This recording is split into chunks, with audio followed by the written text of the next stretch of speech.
So can you help me out? Oh, can you help me out? Am I on my own? Am I on my own? But can you help me out? Am I on my own? Am I on my own? Or can you help me out? Can you help me out? I've been scared to look in my soul.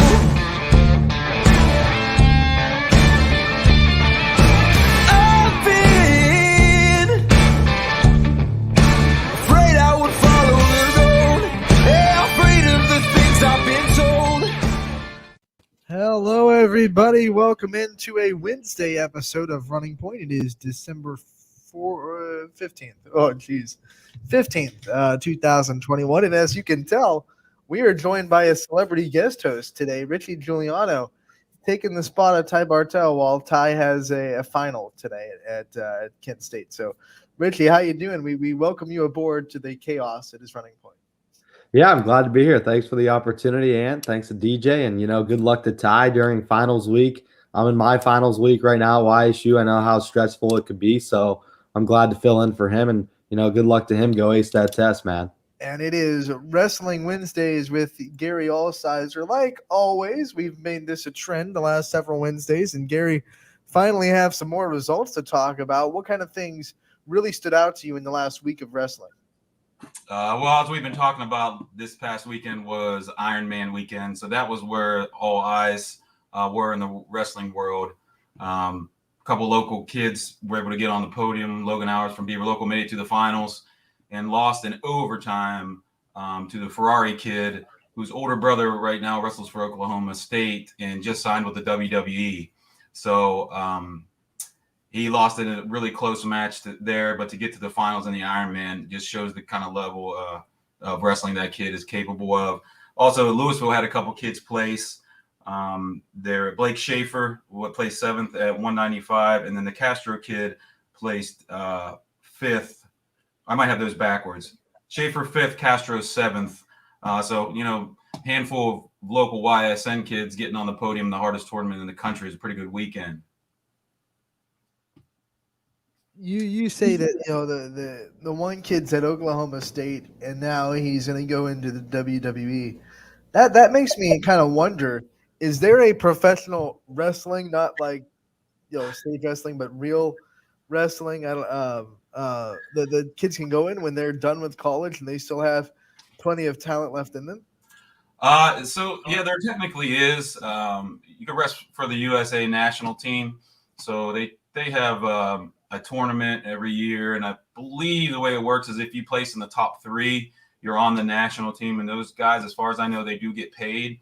And then there are regional training centers throughout the country, and some of those training centers have guys who are out of college who wrestle for them, and they pay those guys too. There's very, very few full-time freestyle, folk style wrestlers that do it for a profession like that. So those are the only ones that I know of right off the top of my head. But being on the U.S. national team, those are the guys that do it for a living, and they'll go to tournaments all over the world, in Russia, some of those Far East countries, Georgia, and like Pakistan, Iran. They go to these kind of places and wrestle in these tournaments, and there's payouts at those tournaments too where they can win money. So these guys are literally wrestling to put, I hate to say it like this, but food on the table, but they do get a regular salary as well. And as crazy as this sounds, the USA national men's freestyle team, when they go to Iran, they are like superstars over there. I don't know what it is about the USA wrestling team, but from what I understand, they walk off of the plane and there are people waiting for them in the airports, and they're just treated like royalty when they go over. Wow, Coach, for those that are unfamiliar around this area with wrestling, right now, who are some of the best teams that are performing as well as some of the best individuals around this area? Well, the best team, especially in the YSN network, would have to be Louisville. They were state champions 2 years ago. They've got state ranked kids in almost every single weight class. They have no holes. They're an amazing team. South Range is the best small school team in the area by a long shot, if you ask me. Beaver Local's got a great tradition there. Fitch and Boardman always have good wrestling teams, but I would say Louisville is probably the top of the class as far as the teams go in the YSN network. And then the individuals, the Hours kid is obviously at the top of that. He's by far the probably the best individual kid in the area. Hunter Annell from Garrettsville Garfield is going to be a really tough wrestler this year. I would be shocked if he didn't end up on the podium at the end of the season. South Range has several kids that should end up on the podium. Beaver Local's got a couple other kids outside of ours that'll probably end up on the podium. But I would say Logan has the best chance to bring home the gold. Yeah, and speaking of South Range, they over the weekend they swept the Rush Ward Memorial Invitational with 10 champions and 4 placers. For people that like, how dominant is that to have 10 champions and 4 placers in one memorial meet? Yeah, that's absolutely unreal. I mean, there are 14 weight classes, so you're talking about nearly 70% of the weight classes in South Range won, and then you said the other 4 kids placed. So they had a kid on the podium at every weight class. I'd love to see the team scores from that, because I bet there wasn't anybody within 100 points of them if they were that dominant. You get in a tournament, the scoring is different than it is in a duel where it's one team against another. In a tournament, you get bonus points for winning by a major decision, tech fall, or a pin. Then you get another bonus point every time you move on in the championship round or the consolation round. So to have that many guys just getting into the finals is huge, and then winning is extra on top of that. And then the other 4 guys still placing and scoring team points. I bet they just obliterated everybody in the team race. And Coach, when you look at this area, you talk about Louisville winning a state title. There's a team, Canfield, a couple years back. They went to state, finished second. What do you think makes this area so good and, that has such a great wrestling culture? Well, it's a lot about tradition. This area, so Pennsylvania is the best high school wrestling state in the country. And there's a lot of debate on why that is. A lot of it's tradition, a lot of it's geography. In Pennsylvania, you've got basically 2 big cities in Philadelphia and Pittsburgh. There are other, mid-sized cities, but 2 big cities. And then in between that, you've got a whole bunch of land, a lot of farmland, a lot of space, a lot of rural kids. So in the wintertime, it was probably just easy for them to start wrestling. And really, from really New York on through Pennsylvania, Ohio, Illinois, all of those states are known for wrestling. In this area, I don't know. It's probably has to do with the proximity to Pennsylvania. The weather here. If you're in about half the year, if you're not playing basketball, what else do? You wrestle, and it's just one of those things where it just caught on here and really has flourished. If you go to South Florida, that's not the case. I mean, the temperature has a lot to do with it. So you'll see a lot of the more schools in the north or the states in the north, their high schools are usually much more accomplished than the southern states as far as wrestling goes. But it is catching on in the South really big right now, which is great for the sport because it's just expanding all over the country.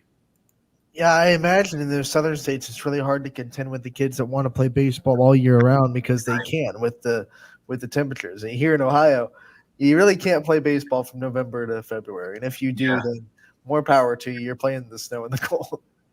Yeah, well, there are a lot of advocates for the sport who are really trying to get in the South. And so I don't know when it was. When Title IX came around, which, was a rule, I right off the top of my head, I think it has to do with scholarships and whatever is offered to a male athlete, the same amount have to be offered to a female athlete. A lot of schools, colleges cut wrestling out to be able to, meet the new rule and have the same amount of scholarships, if I'm remembering how this works right.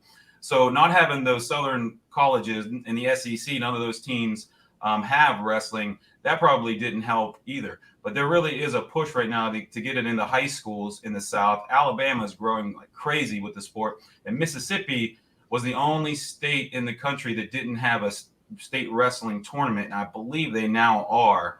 They've got a handful of high school teams that have wrestling down there, and it's just continuing to grow. So you're right. It's tough it would be tough to build a program in the South like that when you can play basketball or baseball all year round and get really, really good at that. And that's probably what you've grown up doing. But there is a push for it. It seems to be catching on.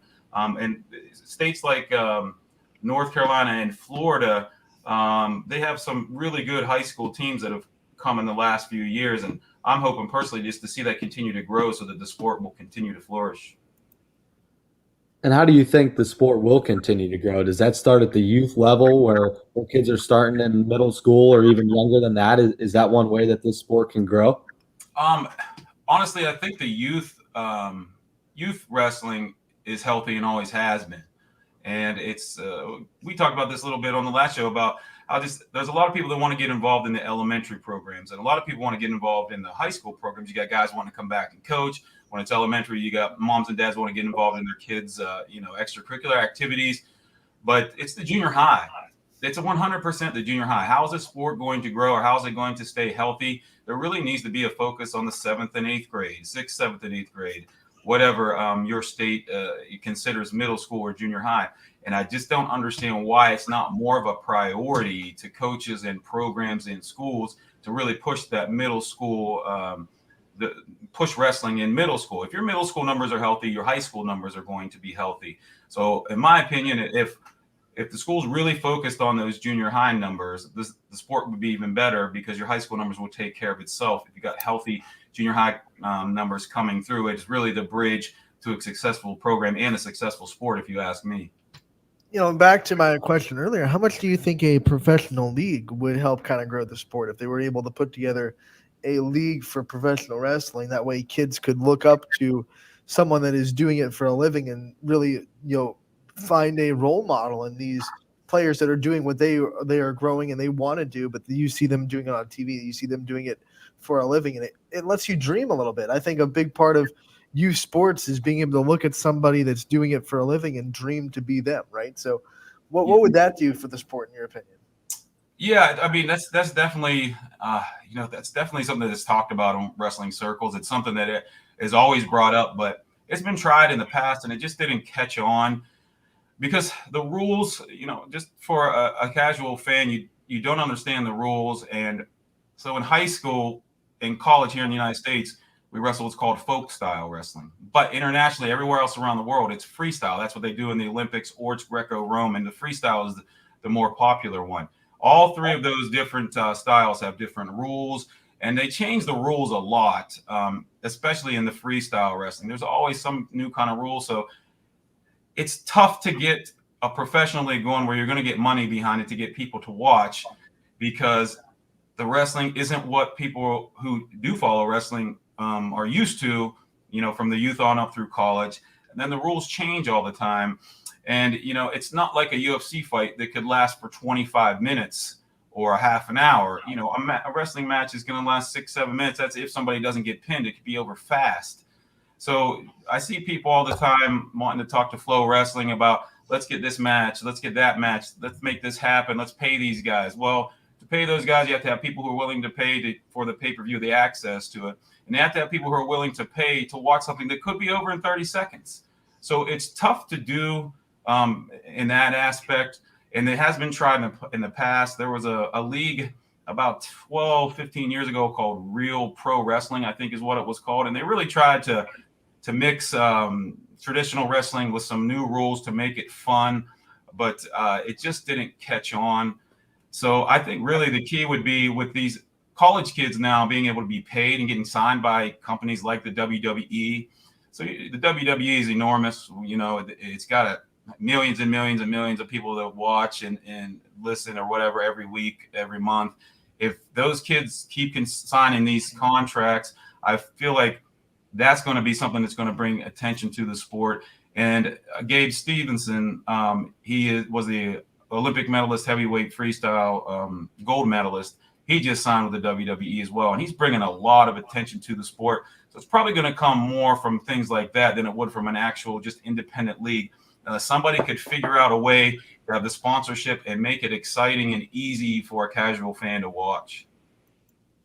And Coach, you mentioned TV time just a little bit here on YSN. We've been trying a lot to get different meets on YSN and, grow the sport that way, whether that be at Boardman or Louisville, some of the bigger programs.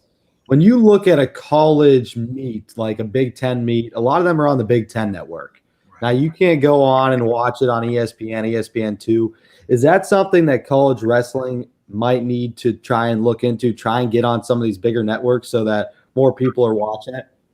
Yeah, that definitely helps. So every year the national championships are on ESPN2, I believe, and they always get really good ratings considering it's during March Madness. I mean, right in the middle of March Madness, and they still get good ratings. I know a few years ago the finals were at Madison Square Garden in New York, and ESPN put on a fantastic show. The matches were all close. They were super exciting. And when it's featured like that, you can get a nice audience and be on just a regular cable station. The problem is, just like with football and any other sport, a lot of these conferences have their own channels, and they're bound to contracts with those type of things. And a lot of the stations don't want to take a chance on a niche sport like that, afraid that they won't get the sponsors to come on for commercials. So it is kind of a battle. And then you've got Flow Wrestling, and then there's Track Wrestling. Both websites would televise things. Well, Flow just bought Track Wrestling. So for Flow Wrestling, you have to buy a year's membership at a time, which is expensive. People want to do the monthly, and Flow just doesn't let you do that. You have to buy a whole year to be able to watch their wrestling. So they've got a lot of the market cornered there, along with the conferences. They've got, a lot of these teams cornered as well. And the Big Ten Network, thankfully, that's the biggest wrestling conference in the country, and that one is at least pretty accessible by most people. A lot of people have that package on their cable, but you're right. Trying to get on ESPN or ESPN2 on a regular, like a Wednesday night, would be great. But another problem is that the college dual meets are on Sundays during football season. So there's just a lot of things that you have to fight against to try to get the eyes on these kids while they're wrestling. So to convince the networks to do that is tough. Gary, you had your first chance, your squad, to get on the mats last night. Talk about how that went, what you saw from your team, and what it was like to finally be able to get back into the season. Man, it felt great to finally get on the mat. We'd been waiting. It felt like it was taking forever. We won. We beat a Steubenville Catholic Central team. They're a young team. School's the same size as us, but they got a young coach there. He's trying to build the program up. My kids did great. All the matches we won by pins. My team was a veteran team. I saw what I needed to see out of them. We have a really big tournament coming up this weekend, this Friday and Saturday, at Waterloo High School. The Division III Classic is what it's called.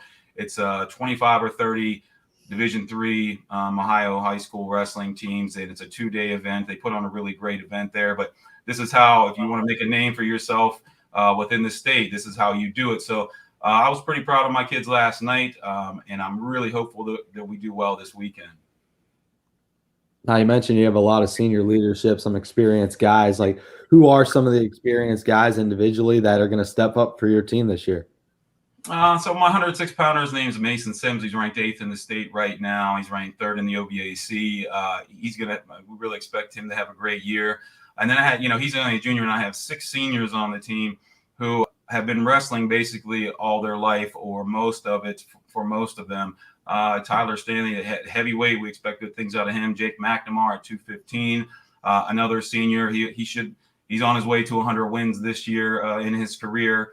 Logan Cunningham, been wrestling since kindergarten. I think these guys all have been around forever. Darren Bidwell is a kid that started wrestling in 7th grade, and that was when I first got the job. I was the junior high and the high school coach both at the same time. So I really focused on the junior high, and he's one of the kids that came out in 7th grade and has stuck through it now until his senior year. So I hope that they all have a great year and they finish out their careers on a high note and just can look back on their time on the mat as something good and beneficial to them, just to help them become, men as they go on into the real world. One of the things that you wanted to talk about this week was how hard it is to kind of build the team and how hard it is to fill all the weight classes and how that kind of goes overlooked. So talk about that a little bit. Yeah, so it's something I don't think that the average fan or person understands about wrestling. So there, as far as I know, there isn't a high school sport that requires 14 people to make a full team. So to put this into perspective, you got to have 5 for basketball. So you got to triple that amount just to fill out your starting lineup. So not only do you have to have 14 kids, which is difficult, you got to have 14 kids that weigh in between 106 and 285 pounds. So to do that, you've usually got to have about 25 kids. And then sometimes even then you don't have them fall in the right weight classes to do so. So like for us, we're a very small school district. We have about 55 kids per grade. So I've got about 25 boys per grade to choose from. So that's about 100 boys in the high school. And there are girls, that wrestle too, and that's growing. But it's, still a male-dominated sport. So out of those 100 kids, you can take half of them out because half the kids just don't play sports. They work or they got other things going on or they're just not interested. I'm down to 50 now to choose from. And then you got probably half of those, if not a couple more, that go out for basketball. So now I'm down to 25 kids or so. And we also have a very successful bowling team in Wellsville who I believe there was at one point they went through a 3-year period where they were like 66-8. Their record was something crazy like that. So you got a handful of kids that go and bowl. So by the time that's all said and done, at least in my experience, I've got about 15 kids to choose from. So if they all decide to come out for wrestling, if they're all eligible and if they're all healthy and all those things, then I've got to pray that they all fall into different weight classes. And one thing that I'm dealing with this year is I've got about half of my team bunched up into just a couple weight classes because that's just the way it went. They've all grown. Half of my team are seniors. So, they're not, they've hit their growth spurts. So they're all a little heavier. So trying to get them spread out is tough. So you could go into a dual meet and let's say you have 14 kids on your team, but you're only able to fill 8 of the weight classes because they are all bunched together. It just makes things extremely difficult. So bigger schools have a huge advantage in just the recruiting to try to fill the weight classes, over smaller schools. But even then, they still have a hard time. So it's just there's so many hoops to jump through with, recruiting the kids, trying to, get kids out to fill weight classes, maintain their weight or dealing with that on top of everything else before you even step on the mat. It's just it's a lot of challenges, but it also makes everything you do worth it when it does happen, when lightning does strike. 2 years ago, I had my first full team I've ever had in my career that year where I filled all 14 weight classes and only had 16 kids on the team. It was just by some miracle that they all happened to be at different weights. And now what would happen if you weren't able to fill a weight class? I mean, does that automatically count as a forfeit in a meet where you can't match up against a certain weight class? I mean, how does that affect your team? Yeah, so in a dual meet where it's just one team against another, so if you have someone in that weight and they don't, your kid walks out on the mat, gets their hand raised, and your team gets 6 points. So you could even wrestle in a dual meet and win every single match that you wrestle, but still lose if you give up too many forfeits. And there's been, a lot of people have different ideas on how to tame that, but that could also be manipulated. So I think it's better the way it is. It's just it just requires a lot more from the coaches to get themselves out there to recruit the kids. And this year, I know at least with my program, we really hammered our junior high hard and was able to get our junior high numbers up to a respectable amount. And that's just last year with COVID, I was not able to do that. We couldn't go into the schools, obviously. And a lot of the parents were nervous about having their kids wrestle in the middle school. So my middle school numbers were down last year. And, this year and next year is probably going to be some lean years as far as my numbers go because I did not have that funnel continue coming through. And there's going to be a gap there. But I'm sure every sport, there's a coach that could tell you the challenges they go through. And with like you said, some of these small schools having to forfeit a weight class or maybe even lose a match because they don't have enough weight classes to fill, but they're winning every match they wrestle. Since wrestling is also a kind of an individual sport as much as it is a team sport, your focus, the individual wins and individuals can place into districts and place into regionals and state teams like that. Do they focus a little bit more on how their individual wrestlers are doing other than their team record per se? With the smaller teams, smaller schools, yeah. I mean, you kind of have to. Of course, you focus on the team, and that's our focus. That's my focus. We preach team all the time, but if we were to, so we're missing a handful of weight classes this year. If we were to wrestle a team that had every single weight class filled, then we're behind the 8 ball. It could be 24-0, or even sometimes 30-0, depending on who I have that night before I even step foot on the mat. So it's tough to come back from that kind of a score when you're down, or you're going to be down that much as the match goes through. But we try to balance that. We want the kids to focus on the team first and then their goals second, because I learned through the years that the kids are not motivated about their own goals nearly as much as they are goals with their teammates. And I mean, it was really nice to see that was something that kids really get excited about, is doing something together with other people as a team. But especially as the season goes on, you get closer to the end of the season, then it is more about the individual, because it's the individual, state tournament, which starts at sectionals and goes on through. So it is a balancing act, but if you have a small team, you almost have to focus more on the individuals. Coach, we talked about earlier how this sport could grow down south. And one of the problems, do you think, is that down south, a lot more smaller towns, like you said, you got to manage basketball players into that. They're coming off football season. So a lot of these guys might just not want to wrestle, take a season off. You think that's a problem that's occurring down south? I mean, especially in Mississippi, where they just started their state championships, that there's just not enough guys to wrestle, especially when you have to field a 14-man team? Yeah, that definitely could be. I know some states have some really small public high schools. I know in Texas, they have some public schools that have just like 10 kids per grade. A school like that would be very, very difficult. There's a school in the OVAC, the conference that we wrestle in. It's called Bellsville. It's in Monroe County, down in southern Ohio. They graduate about 12 to 15 kids per grade, but they've had a wrestling team since I can remember, but they've never had a full team that I ever remember, because they just can't fill the weight classes. But they do a great job of still getting kids out on the team. So it's probably similar to that in those southern states. And yes, if you just don't have the bodies, there's just not a lot that you can do. But I think the good thing about the South is they didn't have this sport.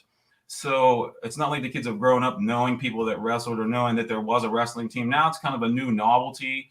And they're seeing these guys signing with the WWE. They're seeing guys win Olympic gold medals. They're seeing guys on the UFC doing it. So I think that probably helps it, that it's something new and different. And it's something that they could, tell people, hey, I wrestle. And somebody looks at them and says, wow, you guys have that at your school. I've always been interested in it. I think it's been a positive that they're kind of starting from a clean slate. Gary, before we let you go, I want to preview the week of wrestling before we'll talk to you again. I know you said the D3 Classic at Waterloo is this weekend, Friday and Saturday. What else is happening this week, and what other places should wrestling fans be keeping an eye on in the week ahead? Yeah, like I said, the D3 Classic is this weekend in Waterloo. There's a website called thewrestlingtourney.com. Where it has a map of the United States. If you click on Ohio, it will show you all the Ohio tournaments going on. You can click on that Waterloo D3 Classic and follow along on there. I've got some other things written down here. Tonight, champions at Hubbard. Canfield is at Beaver Local. That will probably be a great duel. It almost always is a really close, tight duel. And Carrollton is at West Branch on the 16th. Those are two really great programs. With two bigger schools with great tradition. So that would probably be another good one to watch there. It's kind of a light week. As I look through all the schedules, there wasn't much going on.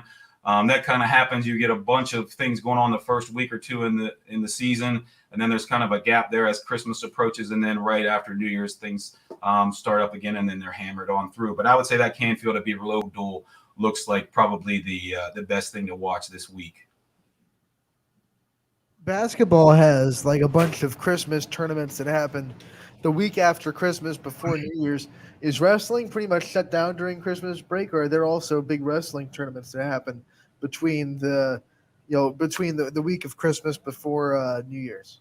Yeah, there definitely are. There are some tournaments over Christmas break for sure. There's holiday tournaments, and whatnot.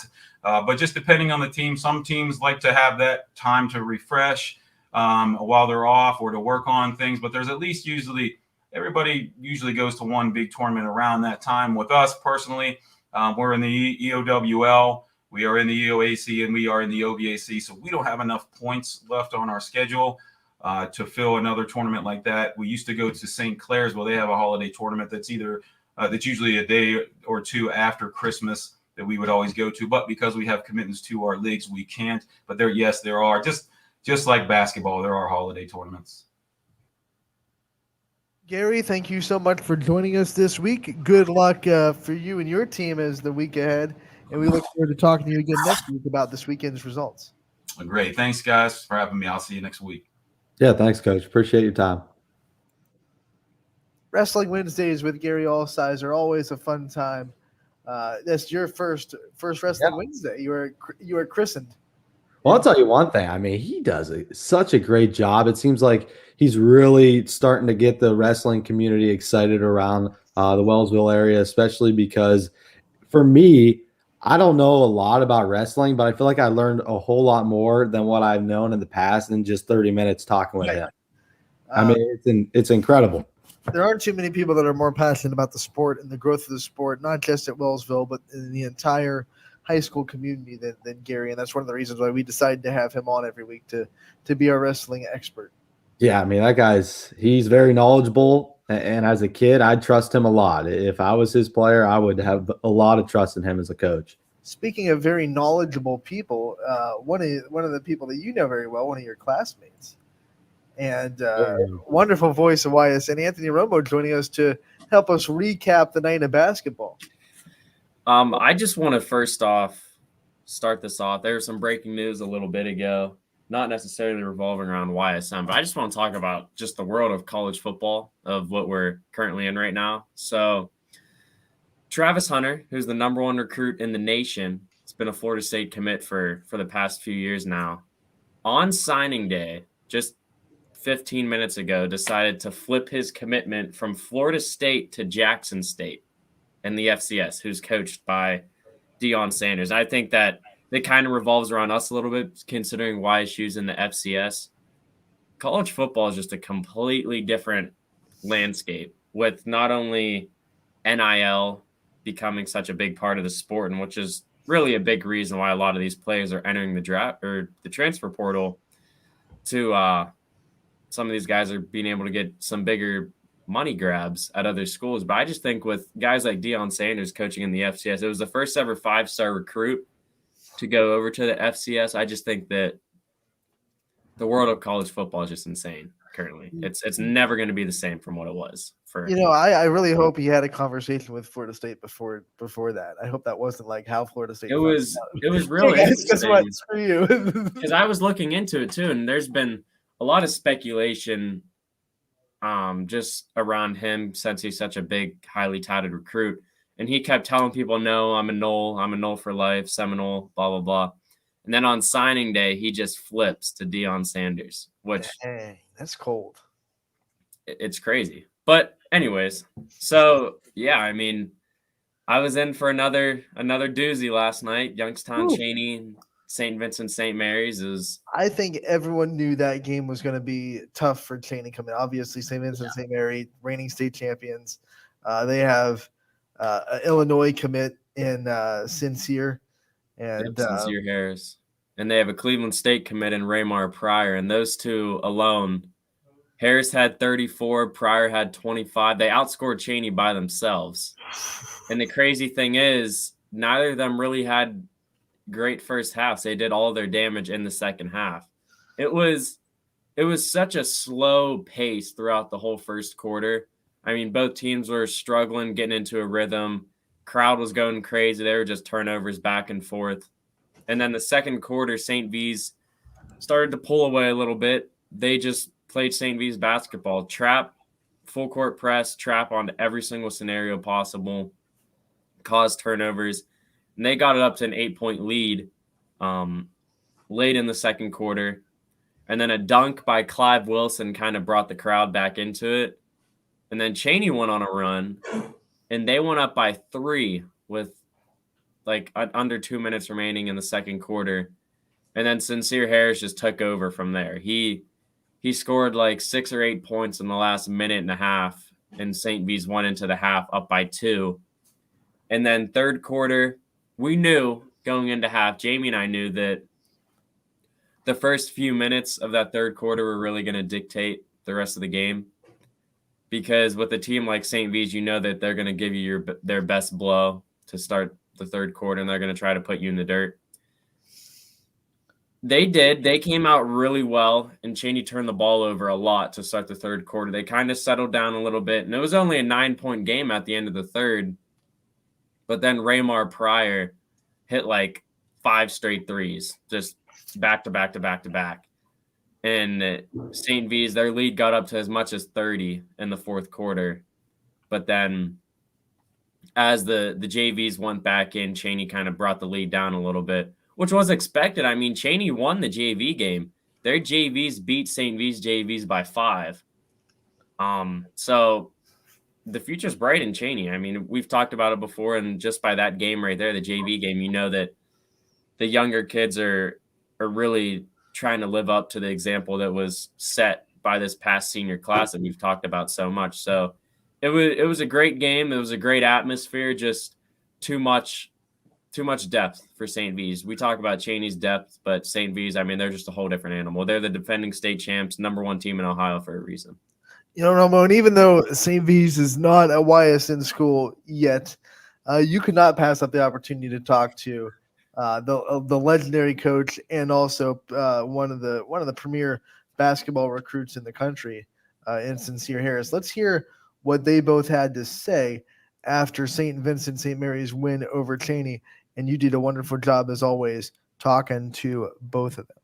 Anthony Romo here with Drew Joyce after Akron St. Vincent St. Mary's 74-53 victory over the Youngstown Cheney Cowboys tonight. Coach, it's a great performance all throughout the game. Just what did you guys do in the second half to really propel them to victory tonight?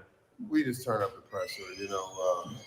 In the first half, they made some shots. We got to let them get to the free throw line. We had to do something to get the crowd out of it. They were getting a lot of energy from the crowd, and they fought hard, and the coach did a great job. Threw a little zone on us, and our big guy got in a little foul trouble. So honestly, we struggled a little bit against the zone. So we had to find a way to change the tempo of the game. And we went to a full court press and were able to turn them over and get some easy ones. And once we got going, then we started knocking down shots. Just talk a little bit about when Sincere and Raymar get hot, just how lethal they can be. They're big time Division I basketball players. They play at a high level, and when that's the best we've shot it this year, and it's good to see because we honestly haven't shot it that well. So, but when they get it going, that's a great 1-2 punch. I mean, most coaches would love to have that. Just playing in gyms of all sizes, going from the Staples Center in Los Angeles to a raucous crowd here in Youngstown, Ohio. Just talk a little bit about how these crowds prepare your boys, not only in the game of basketball, but in life moving forward. Oh, for sure. This is a tough season for us. We have 15 games on the road or at neutral sites. So, but the opportunity to play in front of big crowds in an adverse situation, it helps you. It makes you a little bit more mentally tough. You have to focus more. So those are things that you can use throughout your life, that ability to focus in those tough times and to see a situation through when it's pretty adverse. And we allowed it to get pretty adverse in the first half. Anthony Romo here with Sincere Harris, tonight's player of the game. Sincere, Illinois commit 34 points on the night. What are some positive takeaways from your guys' performance tonight? I'm going to start off with the first half. First half, it was a little rough. I think we was playing into their tempo, and then second half, we made an adjustment in the locker room, and we came out very strong. You know, it was our mindset, and we executed. With the schedule that you guys play this year, playing teams like Sierra Canyon, how does that make you guys prepared for just any team you play here in the state of Ohio? There's things that we got to work on. As you see in the Sierra Canyon game, it wasn't really good, but I would say that when we got that big win, I think it's starting to bring back our confidence. So our confidence started to come back.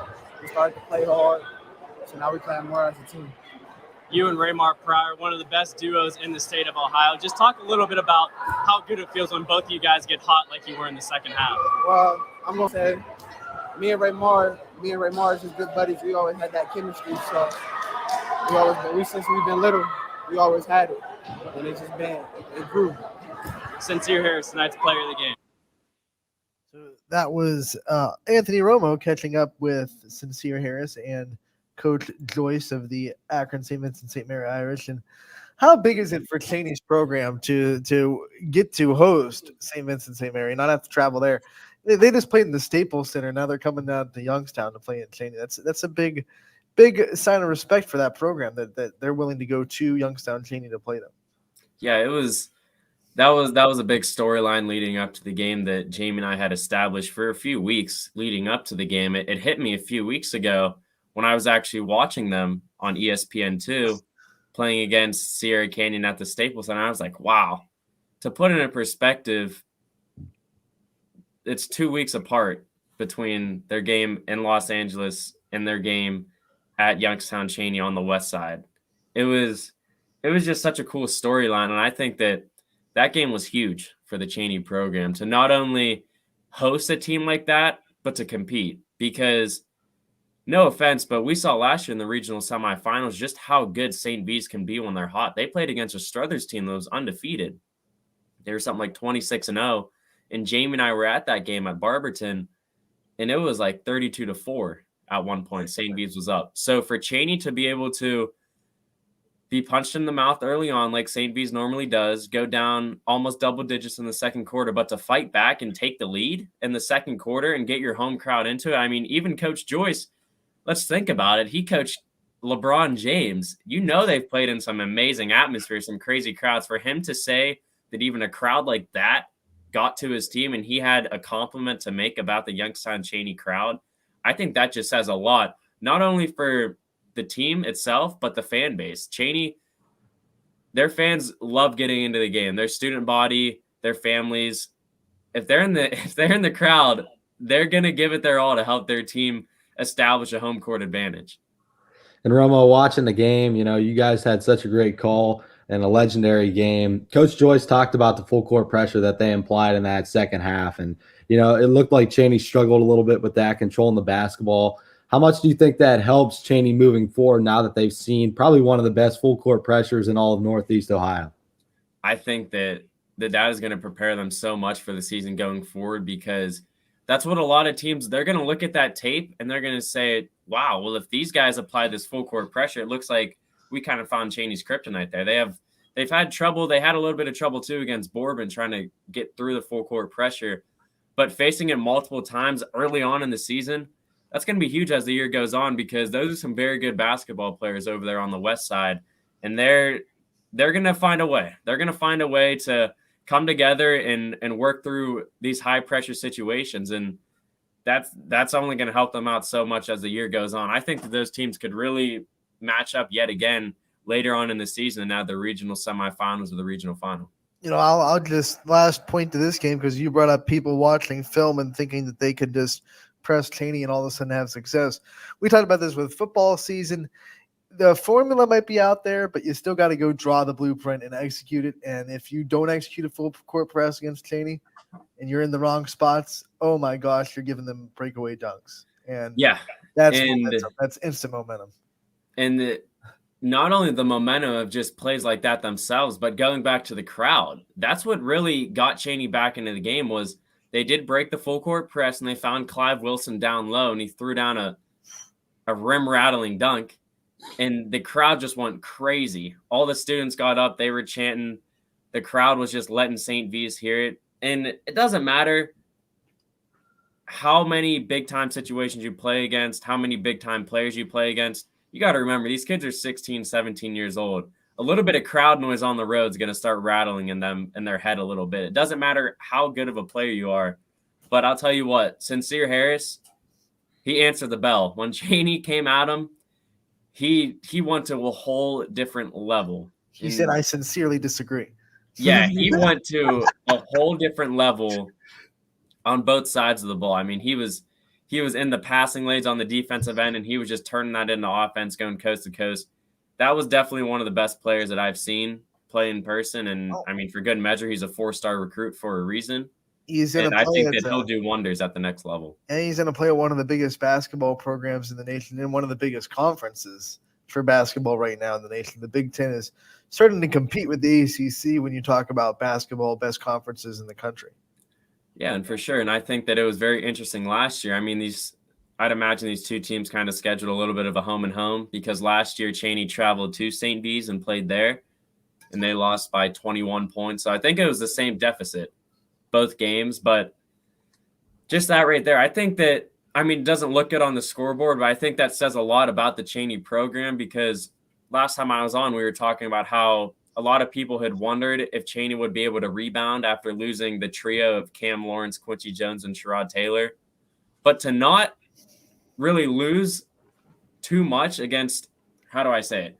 The deficit was the same against the St. V's team that had won the state championship last year, and they're a team that I'm sure is the favorite again in the state of Ohio. So the score last night shows that Cheney didn't really lose that much. Their next set of guys stepped up, and they have a lot of youth on the team. So I'm sure those kids probably want another bout with St. V's, and they want to prove to the state of Ohio that, hey, give us another chance. Maybe third time will be the charm, and we'll step up to the plate. And, that was their third game in 5 days, so it didn't really fall in an ideal spot in their schedule. Not at all, but I'll tell you what, it was really exciting just being a native here of Youngstown to see one of our teams, and especially one of our YSN schools, compete with a team like that. And I mean, it doesn't get any better or any easier, because Friday night, Cheney welcomed CVCA to town. They come in, play the Cowboys, and I mean, Cheney still has to play Menor. They still have to play Medina. They still have a very tough schedule ahead of them, but this St. V's game right here definitely prepared them very well for the season going forward. All right, so we move on to some other scores in the area. I was in South Range, and I saw a pretty dang good performance out of Jefferson. Bobby Ray for the Falcons went off 32 points against the Raiders. Man, this kid, he can shoot, he can drive. He might be Ashtabula County's best player. I know just how good he is. He played very well against Hubbard last year. And that Jefferson program, both on the football and the basketball side, they displayed a lot of youth last year, because a lot of their football guys who are very young play on the basketball team as well. And just their staff that they brought in a few years ago, they kind of moved shop over to a completely new staff, and they're doing so well for this program. And Jefferson, both on the boys and girls side, we saw the other night, Jefferson hung with South Range, who we know how good South Range is. So, but Ray, he's such a good scorer. He torched Hubbard last year, and I was on the call of that game, and I'll tell you what, I don't forget that name. Yeah, well, it's Bobby Ray. I mean, that's hard to forget.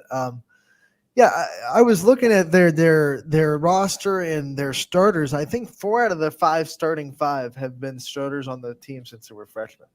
Correct. A lot of experience. Yeah, and they're just going to grow as the years goes on, as the season goes on.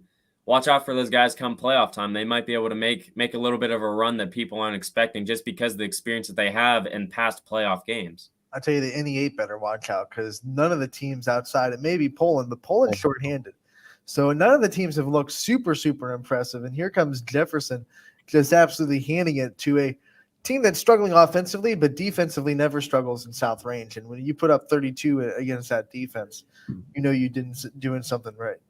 I think that's big for Jefferson, like as a program, because South Range has dominated this series in the past. So like Romo said, with the girls side, battling wire to wire with the South Range girls program, and then coming on the road and beating up South Range 69-48, almost putting up 70 points in a game. I mean, that's huge for this program. And I had a chance to catch up with their head coach and Bobby Ray after the game. So let's hear what they had to say in their post-game press conferences after their win. Anthony Hartwig here with the winning coach Rob Pisano after Jefferson's big win over South Range here in the NE8. Coach, big offensive performance. What did it take to get this win? Well, Bobby Ray carried us offensively. Obviously, he's going to carry us most games. Some of our guard play was a little all over the place early on. I thought we turned the ball over a little too much. And our guards could have scored a little more. John had an off night, Castrilla. But for the most part, it came down to their physical. So you got to rebound, and we want to run. So, they got a lot of second shots in that first half, which I was disappointed with. I thought we rebounded the ball a lot better in the second half, and specifically the fourth quarter. Talk about the defense that you guys were able to play to hold this team down. Well, we kind of came into this game knowing they didn't really have a number one guy that's going to really hurt you. They're well balanced, and they can shoot if you leave them alone. We just tried to focus on the shooters and not allow second shots pretty much. At the end of that third quarter, they started to make it close a little bit. They got to an 8-point game. What was the adjustment between the third and the fourth quarter? Just to keep playing. Our guys were getting a little discouraged with some of the calls there down the stretch. I just told them, I said, it has nothing to do with that. It had to do with we were just cheating out and leaking out on our defense, trying to get fast breaks. And that's what I told them in the end of the third quarter. I said, this is all about our fundamental defense. We're allowing guys to get second shots and drive by us because our guys want to leak out and have fun and get fast breaks when they get up 19. So then the lead gets cut. And I told them, fundamental defense, hold teams to one shot of possession, and then you can blow it back open again. And we did. That's exactly what we did. Coach, a long season ahead. How do you use this one as momentum? Well, it's a really long season ahead. That was our first league game. We're happy we want to know. Take it one game at a time. And, you still have to deal with, in this league, night after night, everybody is just a killer and can get you. You know the teams. I mean, Struthers in Poland and on the road at Gerard and Niles and Hubbard, they're all good. Everybody's good. There's no easy nights. Coach, thank you for joining us, and congratulations on the win. All right, thank you. Anthony Hartwig here with tonight's player of the game, Bobby Ray. A 32-point performance in Jefferson's win over South Range. Bobby, this was your first league game. What was working so well for you? Knocking down the shot. Last game, I had an off night. I struggled. I got right back in the gym, put up shots, stayed extra, an hour extra, really worked on my outside shot. I normally get inside the game really well, but my outside shot was just clicking tonight, and I just ran with it. When you're feeling it like that, what kind of mentality do you bring to that game? Just physically all out, hustle. Me scoring, gets everybody else scoring. Then we share the ball. Like they started face guarding me there, boxing one. That opened up shots for Grant Hitchcock, John Castrilla, Brock Bean. Just an all-around great team win. You're obviously one of the leaders of this team. What do you say to these guys when, the ups and downs of the game, try to be a leader?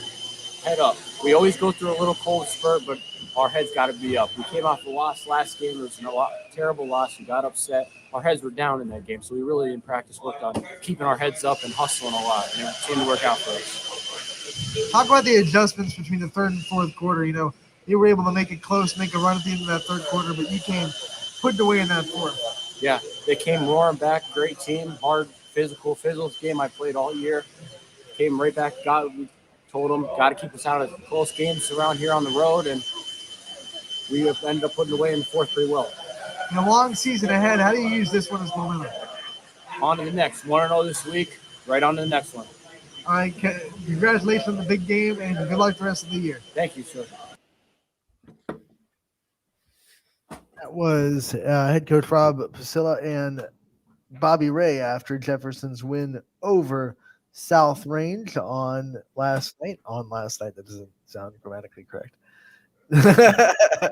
And Jefferson, I think, like in football, when they had that strong 3-0 start, they're trying to be a team that can prove to everybody that they belong in the NE8 and they can compete in the NE8. I got to say, too, Bobby Ray, just from watching that interview, he's very well spoken. And I've noticed that about a lot of our great athletes that we have here in the area that I've been able to speak to throughout this season during football and basketball season. A lot of our great athletes here in the area are also very good young people as well. Very well spoken as Bobby, and just like many other the great ones we have here in the YSN viewing coverage area.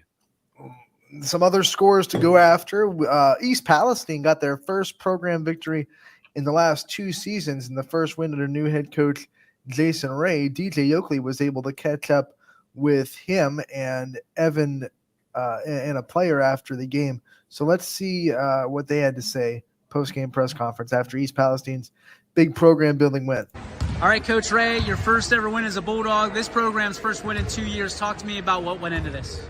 Our seniors finished it for us. Evan Smith just was a beast defensively, and Tyler Bastarkey steps up and makes 2 free throws. I can't say enough for our senior class and what we did. And we played some younger kids like Iriachi, but guys like Weston Jones and Ryan Rosen and Caleb Brownson, just Peyton Elliott is just demanding so much attention now. Defensively has opened up some things for other people. So I like the fact that we were able to coach tonight and kind of go, with them and vice versa. And Latonia's very well coached. It's gonna be fun in round 2. But to come over here, I've been coming here when I was a ball boy back in the 80s. It's when I was a ball boy at Stanton High School, and I know what it's about to come over here and win over here and lose over here. But I really appreciate everybody in Bulldog Nation that's watching tonight on YSN. I appreciate YSN's contribution. Everybody, this one's gonna feel really good tonight. So when you look at your seniors, I mean, Evan Smith with a couple of big 3-pointers that really put you guys out front. And then you were able to protect it down the road. So talk to me about not only your seniors, but when you took over this position, the expectations of games like this and winning games like this, playing to win and not playing not to lose. You know what? My man, right? I don't want to play to not to lose. I think the whole goal was to compete, and we said that, and I told those kids when we came in at 7 a.m. that this was going to work out. And guys like the guy standing right next to me that went out on quarantine for a week or so, and when he was sick, and comes back and I said there's going to come a time. I told him one of our scrimmages, there's going to come a time where you got to win us a ball game, and Evan and Tyler won us a ball game tonight, and I'm so happy. And I'm so happy for Evan and what he does for this program and starting and all my seniors. But it goes from the top down, from Mr. Knifer to Pav and all them having their faith in me and to bring us in. And I appreciate all the kids before that went through the losing streak that stayed with the program. That means a lot to me. Those kids I don't even know that you guys covered for all those years. And I appreciate it. But that's just one, and we want to start stacking some wins here. But we got another tough one Friday when the Wigwam comes to town.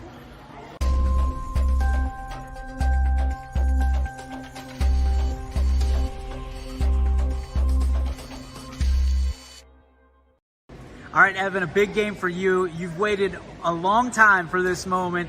Monkey's off your back. Talk to me about what this win means to you. It means a new movement for our program. I can't wait to get more wins, and I couldn't wait to show off what I've done to get better. What's going through your mind when you're pulling the trigger on those 3 balls tonight? I don't know. I just I got to make it. And I went and made them. This is a cagey team. This is a team that plays a lot of defense, and obviously you guys get a lot of offensive and defensive rebounds. When you walked into this program with Coach Ray, he told you seniors something special. What did he tell you, and is it starting to come to fruition? He said that this is a 3-year process, and it may not just turn over overnight, but we will get some wins. It'll change, and it's coming to fruition. First time you've had a win in 2 years. Talk to me about what kind of just feelings going through you right now. It's I can't explain it. I couldn't wait to get a win, and I knew it was going to happen. I just didn't know when.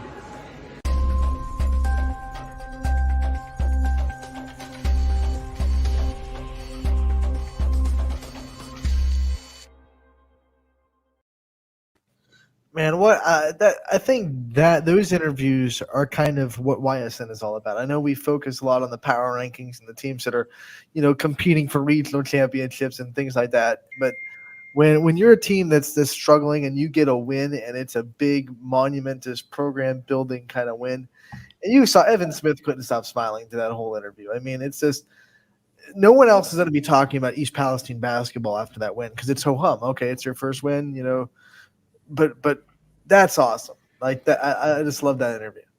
For sure. I mean, to snap a 27-game losing streak that way, on the road against Latonia, who's a team that they've lost to so many times in the past. And, I'm just really happy for Jason Ray. I was able to do a couple games with him on YSN during his time. I was able to watch him mature as a coach when he was with the East Golden Bears on the assistant side. So really happy that guy puts a lot of passion into the game, just cares so much for all the student athletes. So really just happy for Jason Ray to get his first win and hopefully many more in this season. He was so excited. Like, yeah, you could just I was out of breath listening to him. And it's very unique too, going from the type of interview we had with the coach and player from Akron St. Vincent St. Mary's, Coach Joyce built up that program so much, and they're in the position that they are. And then you go to an interview to Coach Ray, who is kind of where Coach Joyce was at one point. He's a first-year coach, and Coach Joyce obviously took over with one of the greatest players of all time. But Coach Ray's in that situation where he's looking to build his program up, and he's looking to get into a situation where it's like, hey, every game we come into, we know the game plan, and we know what we can do to beat these guys. Like I said with Hubbard girls basketball last week, this East Palestine program just has to get used to winning games. When you get in close game scenarios and you're a team that had a losing streak like East Palestine had, it's going to be very tough. And those last few minutes are going to seem like hours. But once you learn how to win those close games, then you're going to become so much more comfortable, and you're going to be able to build off of that strategy. 42-37 East Palestine gets the win. Let's go over some other scores around the area before we take our first break of the day. Jefferson, of course, 69-48 over South Range. We heard Coach Pisano and Robbie Ray after that. Western Reserve in overtime beats Waterloo 72-71. Big win for the Blue Devils inside the MVAC. Louisville goes down to Austintown Fitch. The Leopards win 60-56. And, man, the Leopards on our power rankings for a reason. They continue to be very impressive. And they outscored Fitch 26-11 in that final quarter. Fitch came out red hot out of the gates. They were on an 11-3 run. They ended the first quarter 15-3 in control through the whole game. And then that fourth quarter hits, and you got a senior leader and a guy like Will Aljancic who put up 26 against Canfield at Rocket Mortgage. He put up 31 against Austintown Fitch. I mean, there's a lot of big names around this area when, Anthony, covering Cheney, there's a lot of big names, Clive Wilson going to Boston College, but I think Will Aljancic's a guy that's flying under a lot of people's radar, who's actually one of the best scorers in this valley this season. And right now, when you look at a Louisville Leopard team who's 4-1, just knocked off Canfield, who's top 5 in our power rankings, just knocked off Fitch on the road, who's Division 1. I mean, those are 2 big wins back-to-back. They only have 1 loss to a 4-0 Alliance team. So Louisville's a team that has a lot of size underneath with 6'7" and Lingenhole, and then you got Will Aljancic and Tyler Bolden, 2 guys that could score the basketball. So moving forward, I think Louisville is a really dangerous team around this area. I really do. You might see them climb on those power rankings next week with those 2 wins and still a game on Friday to come. Springfield gets the 54-16 win over Sebring. They get absolute revenge for that late season loss last year that kept them out of the MVAC championship discussion. West Branch continues to roll. They get the win 58-20 over East. They are still undefeated on the year. This one was the one that I didn't see coming as far as this this big of a win. Ursuline beats Canfield 53-35 in Canfield. Yeah, give credit to Jaden Payne and a couple of guys down low who battled inside all night long against 2 of the 6'6" guys in Schneider and Gerdick. And you also got to take into consideration that Ursuline was without Brady Shannon and Gino Luceni, 2 of their best players. They ran a 1-3-1 the entire night that really confused Canfield. A lot of ball pressure, a lot of trapping once you get the ball into the corner. So give credit to Coach Gunther and Ursuline and, what they were able to do against Canfield. The Cardinals, they got outscored big in that fourth quarter and suffered a 53-35 loss. Couple big boys hitting some threes down the stretch. And shout out to Steve Leslie, who had a great call yesterday. Girard wins their 3rd game in 5 days, and if there's an award for most improved team on the YSN network, it's Girard. Just 3 wins last year, and they're rolling this year with the combination of Thomas Cordero and Gus Johnson. 58-49, they get the win over Lakeview. When you think of Gus Johnson, you think of I know the broadcast. What a name that is. Johnson. What a legendary name. Yeah, but good for them. I mean, that's big. I mean, you got some guys coming back after last year. I mean, like we mentioned earlier with a team like Jefferson, Gerard, very young a year ago, kind of reflects that 3-win record. But, you get some leadership back and, they're starting to take flight. Bristol Panthers take care of Wyndham 69-45. You look at Newton Falls. They get the close win over Champion 50-47. Big win for the Tigers, who lost a lot of talent off of last year's MVAC championship team. Valley Christian gets the win over Lisbon 46-35 in the EOAC. This one, a big win for LeBray, who lost to Poland over the weekend, but they bring in the G-men and they beat them 77-53. Aiden Stevens back on the court for LeBray. It was not on the court for the game against Poland, and he made a big difference. Yeah, he had a big night. He had some big threes. I was able to tune into that game for a little bit, and, just a guy like Aiden Stevens on the court, a guy that could direct traffic. He's a big leader out there as he is on the football field as well. So for LeBray to get him back is such a huge addition. And, you face a tough Poland team, and it really shows a lot how they respond and how they face adversity against the G-men.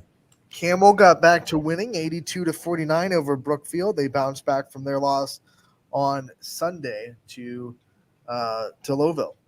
Yeah, you kind of knew that was going to happen. I mean, Camel, they drop a real tough one to Lowville. We talked about that 2-3 zone that Lowville put together in that second half to kind of control Camel. Different story against Brookfield.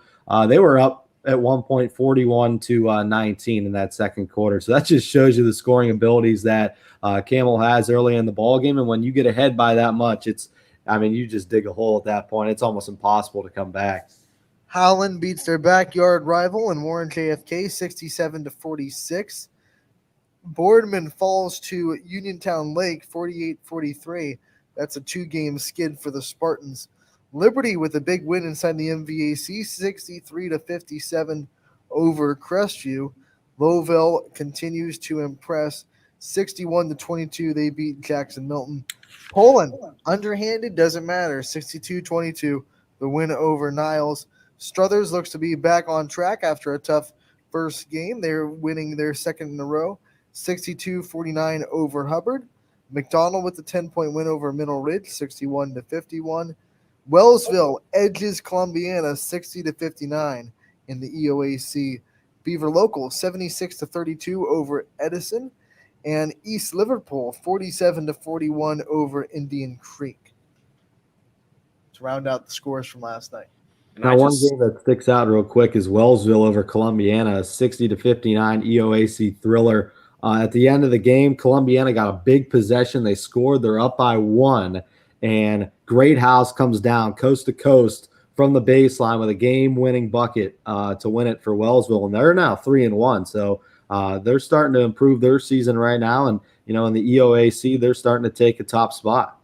And in that situation, you just can't let a kid go from baseline to baseline, and you got to stop the ball on defense. Yeah, you really do. And Columbiana announcers were talking about it, that Great House was doing this all night, just attacking the bucket. They need somebody to slide in there and take a charge. But, at the end of the game, he's so quick, just gets by in the blink of an eye. And by the time the help side defense gets there, he's already at the bucket.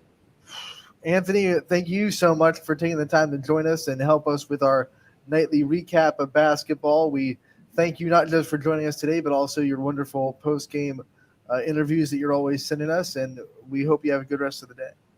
Yeah, thank you. And I just want to give a quick shout-out before I go to Hubbard running back TC Caffey. Made his commitment to Ohio State yesterday. We're going to see if we can get together with TC pretty soon here and do a little player profile commitment special, which is a really cool time of the year on the network at YSN, when not only we get to do our player profiles, but this is around the time of National Signing Day, the early period for football. And we had Clive Wilson signed with Boston College, Terrence Thomas signed with Purdue, and now we have Caffey making his commitment to Ohio State. So great time to be a football fan in the Valley. You're going to see a lot of signing announcements on our social media pages as DJ Oakley out of the office right now, running everywhere, trying to get to as many schools as can. I know there are 5 players signing at South Range today. Wow. It's a great program. I mean, we see in multiple sports, we see of course, the guys that are playing baseball at Ohio State, and just the school all over the place. They have athletes in every single sport. So, Romo, we'll say goodbye, and we'll see you again real soon on Running Point. Sounds good. Thank you. As for me and Richie, we're going to take our first break of the day, and we'll be back with Scotty Mincher in the studio next on Running Point, brought to you by Greenwood Chevrolet in Austintown. New things happen all day. Some are good, some not so good. In today's complicated world, while you're busy working, playing, and living life, we're busy helping you make sense of the day's news. And there's only one place where it comes together with clarity, context, and accountability. It's 21 News at 6 with me, Madison Tromler, and Derek Steyer. 21 News at 6. It's what the day's news really means to you. Welcome home to a home made homier with Baird Brothers Fine Hardwoods. Inspiration starts at BairdBrothers.com and is turned into reality when high-quality hardwoods are delivered right to your home. Baird Brothers has the latest design trends, shiplap and skinny lap interior siding, antique oak rustic flooring, and, well, you'll find them all at BairdBrothers.com. Ordered easily, delivered conveniently, enjoyed comfortably. BairdBrothers.com. At Greenwood Chevrolet, shop with confidence knowing we're ready to go the extra mile for you. With the largest selection of used vehicles in the Valley, backed by the Greenwood Advantage Warranty. Every one of our vehicles has undergone our own 126-point inspection, so it passes the most important inspection, yours.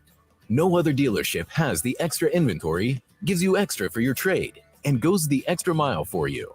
Only at Greenwood Chevrolet. WRS Wealth Advisors, the area's premier wealth and retirement specialists. Located on South Avenue in Boardman. Quality, customer service, and integrity. Those are the four words that have driven our success since 1957 at Joe Dickey Electric.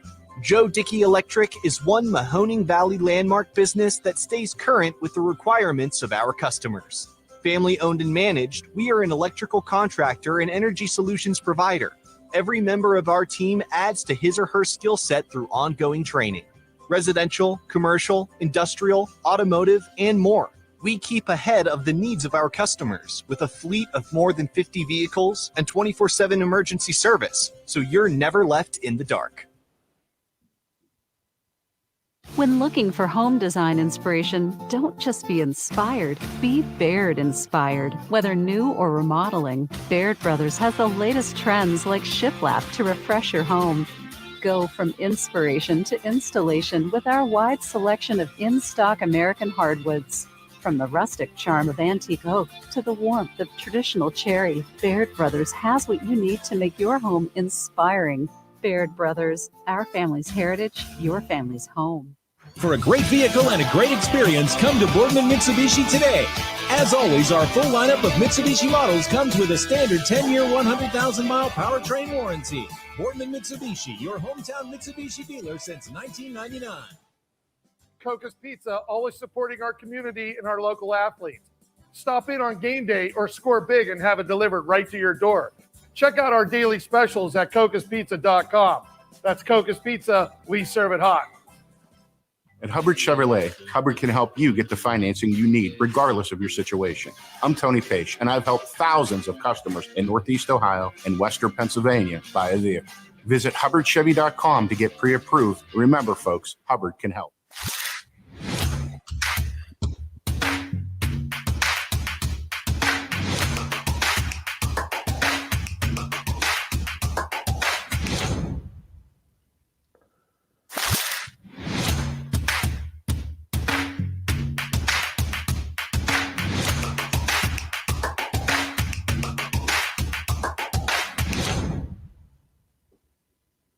You're not waiting to see what the world has in store for you.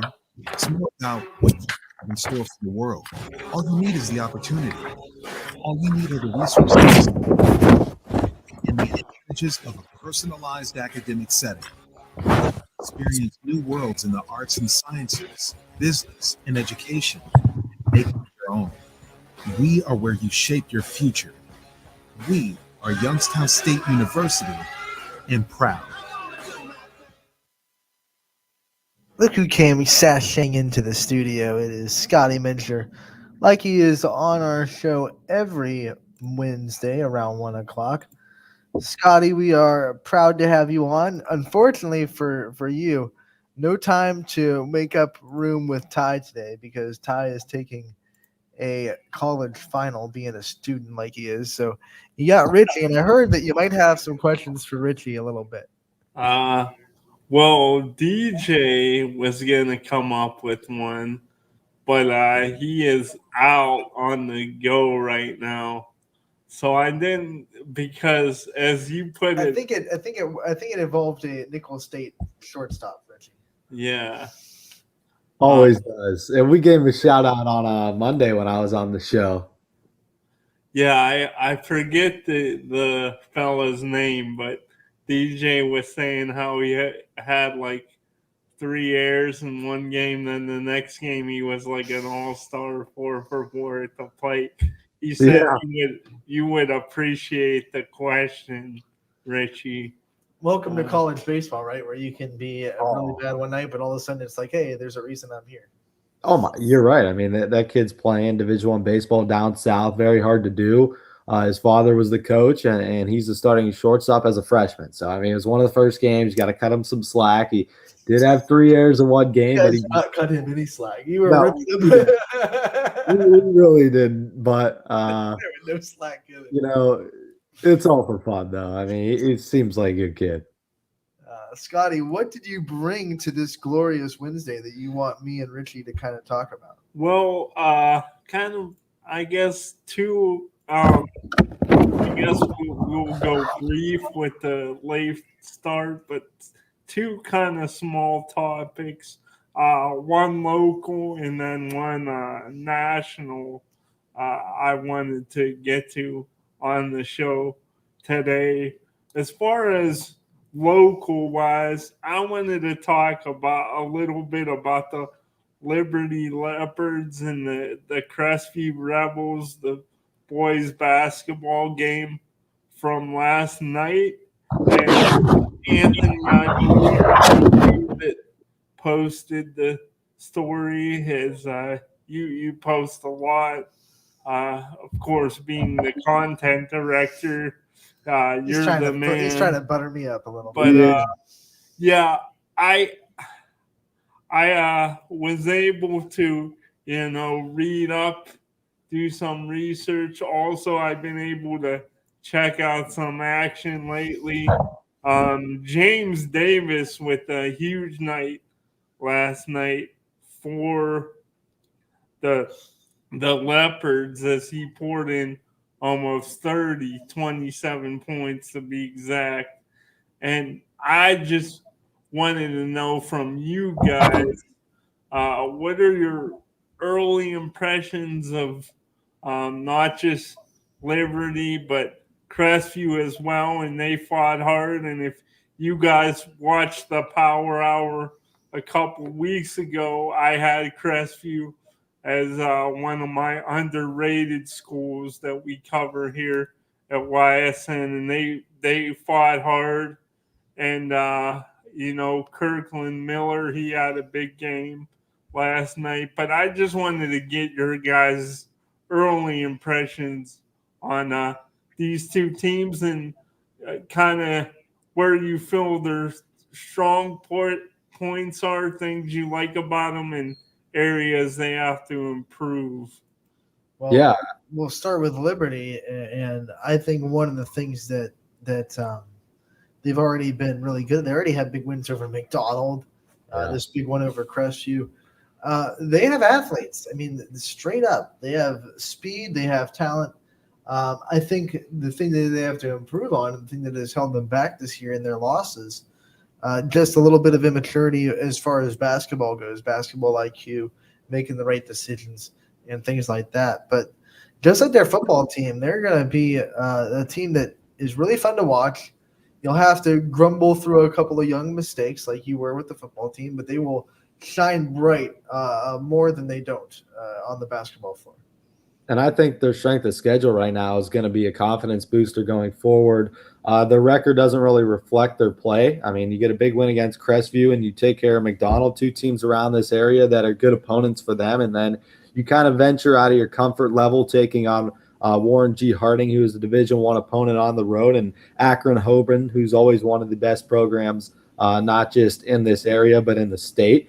So right now, Liberty's been battle tested, but they got that great duo with James Davis and Jane Townsend, who both had double figures in yesterday's win against Crestview. And just the ability to win close games right now is what's key for the Leopards. They beat McDonald in a close one by 4, and then they beat Liberty in another good one by 6. So the ability to win close games is key. And when you have two big scorers like Davis, who continues to put up 20-point nights, as well as Jaden Townsend, they're going to be a good team moving forward. Crestview has a big strength of schedule too, and they've been competitive against really good teams. Just haven't been able to come out of the right end of these really good games. Miller had 22 points last night.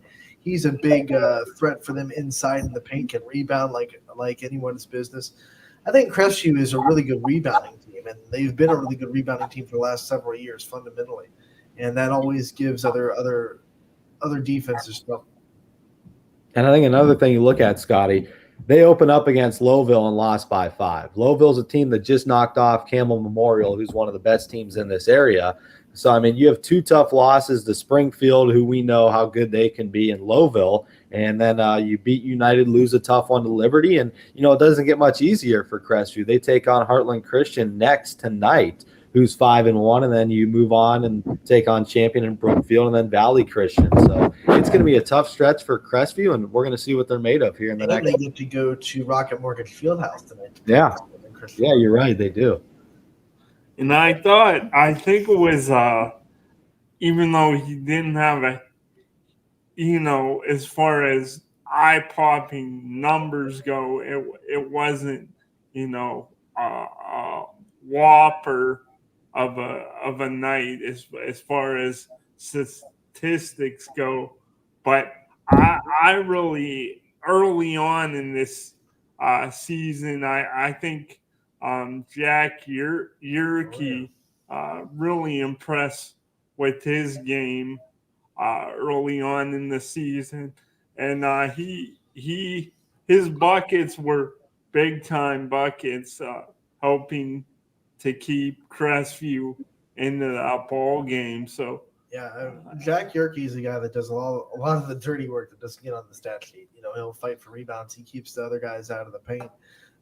He's able to defend the paint really well, be a good bucket protector. I think he had 8 points last night, but I bet he had a lot more impactful plays that 8 points would really show. And then back to the Liberty side, man, is it a fun time to be Liberty of basketball right now? Their girls are, in my opinion, slowly becoming the best team in the area. They're number 2 in the power rankings right now, but at some point, you know, they're never going to have the strength of schedule Canfield has. But at some point, being undefeated and getting these wins against really big teams that beat them up last year has to impress people enough to say right now they might be the best basketball team, girls side. They're scoring 70 a game. Yeah, pretty good teams. 5-0 is 5-0, right? At the end of the day, it doesn't really matter who you're playing. It's tough to win games in that conference, and it's tough to win games on the road around this area. I mean, we know how good the basketball community here in Youngstown is. So, you know, impressive to be 5-0. Like you said, they might not play the strength of schedule like a Salem, a West Branch, or a Canfield, but, you know, consistency is the key when you look at teams that are undefeated. Are they winning close games? I mean, they're beating everybody up. I mean, like you said, they're scoring 70 points a night, and for girls basketball around here, it's almost unheard of. So, especially because I feel like girls basketball in our area is so defensive led. There are so many really good defenses, and that's why some of the scores. You know, I think the average score so far has probably been in the 40s. Yeah, probably like 42 to 35.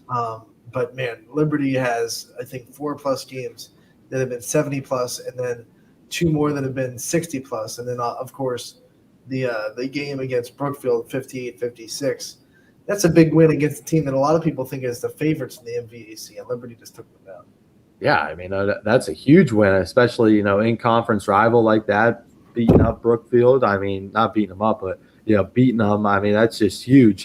And to go 5-0 and build this program from the ground up like they have, and, you know, now their men's program starting to find their stride. Their football team was really good. So, you know, it's a great year to be a Leopard and be in the Liberty community. I mean, that was a program in the past who really dominated in everything, and they're starting to get back to that type of role here in the Valley. their motto for football was "Return the Roar," and I think that should maybe be their motto for their whole athletics department. Yeah, they are really. I mean, we'll see what they bring in the spring, but so far in the fall and winter season, they're blowing everybody away right now. Didn't they have a highly recruited pitcher last year that was like throwing no hitters?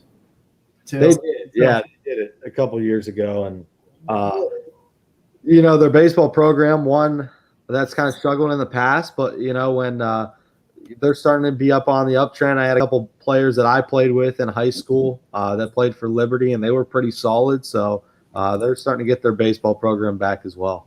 Liberty, Liberty, Liberty, Liberty. All right, Scotty, what's next? Well, you just did the Liberty, that catchy thing, and the Leopards. I think they do have the roar back, and it feels like the Browns. Oh boy, have been hit by leprosy. I feel.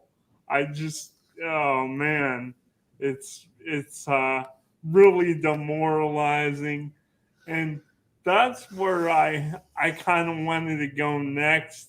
I don't know if Richie, Anthony. I know you're not an NBA guy. You really like the college game and your Georgia Tech, the Yellow Jackets. By the way, our women beat number 2 UConn last week. Yeah, that was big. Took them down. Okay, keep going, Scotty. But as I was saying, it's really starting to hit professional sports hard.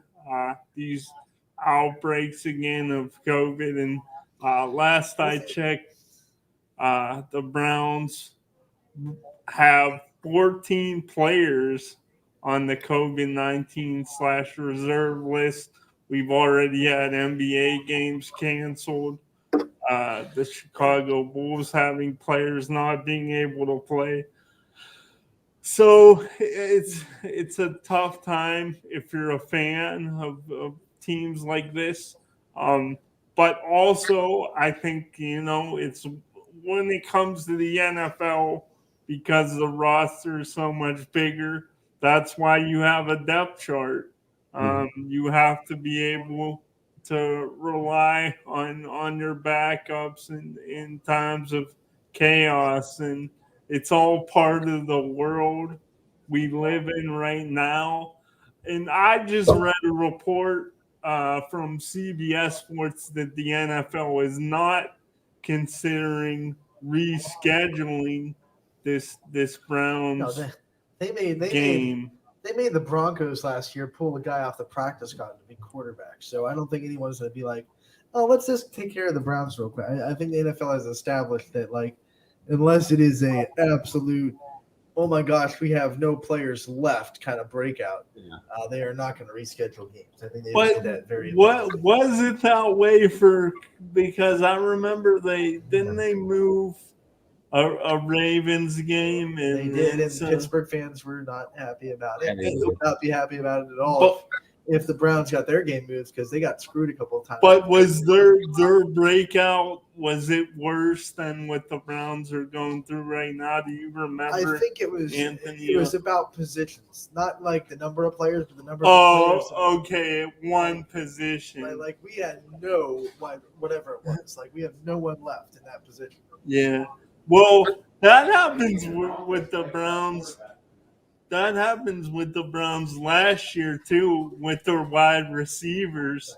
And it's funny because like the Broncos had that happen last year. They made the Broncos bring that guy off the practice squad. Yeah, the Browns would bring a guy off the practice squad. Yeah. I forget his name. God love him. So, do you guys? I mean, it's just kind of a thing where they're all pros, and the show must go on, and guys got to step up. Yes. Do you think in any? So you think in no way this kind of hurts the brand, like the product. Well, yeah, it hurts the product a little because you don't have the best players out on the field anymore. Obviously, everyone's pros, but there are levels. Everyone knows it. There's a reason why the number one players are the number one players and the backups are backups because your number one on the depth chart is better. But it's still the top 1% of football in America. Richie, from what I remember, because I remember being on, I haven't been on a power hour with you in a while, but I remember you talking about the Browns, and, Kareem Hunt. So we know the Raiders. They're not exactly setting the world on fire right now. They're imploding. I think before this breakout, I think the early line was the Browns were about 6 or 6.5 point favorites. Now you would have to think there's no way the Raiders, wouldn't be favored in this game. But you guys in your mind, and I know you're a KC fan, Anthony, so maybe you're pulling for it, but in your mind, do you think the Browns still have a legitimate shot to win this game? Every game is a must win now for so many teams in the NFL. Do you think the Browns still have a real shot to win this game and keep their playoff hopes alive? As much as I want to take credit for 48-9 win over Las Vegas, they were imploding. Like, it was a mental breakdown for the Raiders. It was just like terrible plays, fumbles that should never be fumbles. It was a dumpster fire. There's no way we should have won that game 48-9. No NFL team should lose that bad, in my opinion. I mean, these teams are, even the bad to good teams. The disparity is not 48-9 without you doing something terribly wrong. The Raiders are imploding. So, yeah, I would say this is like the perfect team to play right now for the Browns in this situation because it's a tailspin of tailspins for the Raiders. Their coach is gone. Their quarterback seems to have checked out a little bit. Their wide receivers are gone or arrested in jail. Renfro is about like the only route runner they have now. Everyone else is just kind of hoping they get open. Yeah. Josh Jacobs is a good running back. They're probably going to use him a lot, try to slow down the game and establish their run. I think with Nick Chubb on the field, doesn't matter who you're playing, the Browns have a chance to at least compete. And, you lose your tackle on Jedrick Wills. You lose your guard, one of the best in the league, in Wyatt Teller. You lose Hooper.